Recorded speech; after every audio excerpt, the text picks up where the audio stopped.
ඉතින් තව කුරුල්ලෙක් වාහනයකට අහු වෙලා. මෙයාට කියන්නේ ඉතින් ඇටි කුකුලා කියලා දන්නවනේ. මෙයා ඉතින් වැඩිපුරම කන්න කැමති ගොළු බෙල්ලෝ. ඒක ඉතින් අපේ අය හොඳට දන්න දෙයක්. කපුටෙක්ගේ හොට වගේ. හරි. කකුල් වල හොඳට නියපොතු තියෙනවා සැරට. දුඹුරු පාට තටු කළු පාට ඇඟ. සාමාන්‍යයෙන් ඇටි කුකුලෝ වැඩිපුරම දකින්න හම්බ වෙන්නේ වහින කාලෙදී. ඒකට හේතුව තමයි වහින කාලෙදී තමයි ගොළු බෙල්ලන්ගේ ගහණය වැඩි වෙන්නේ.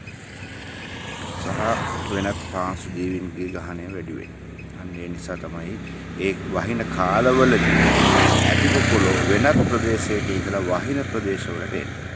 දැන් මාසෙකට විතර උඩදී ඇටි කුකුලෝ තරමල්වල හිටියේ නැහැ. හැබැයි දැන් ඉන්නවා. ඒකට හේතුව තමයි දැන් මේ වැස්ස පටන් ගන්නවා. ඒ නිසා පස්සේ හැදෙන ජීවීන් ගොළු බෙල්ලන් සහ වෙනත් ජීවීන් වැඩි වෙනවා. ඒ නිසා මෙයා මෙහෙම මේ පැත්තට එනවා.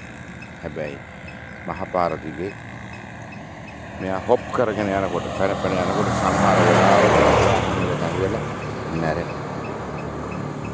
ඉතින් මොකද කරන්නේ? තමයි ජීවිතේ ඉගිලෙන සත්තුත් සමහර වෙලාවට වාහන වලට හැප්පිලා මැරෙනවා.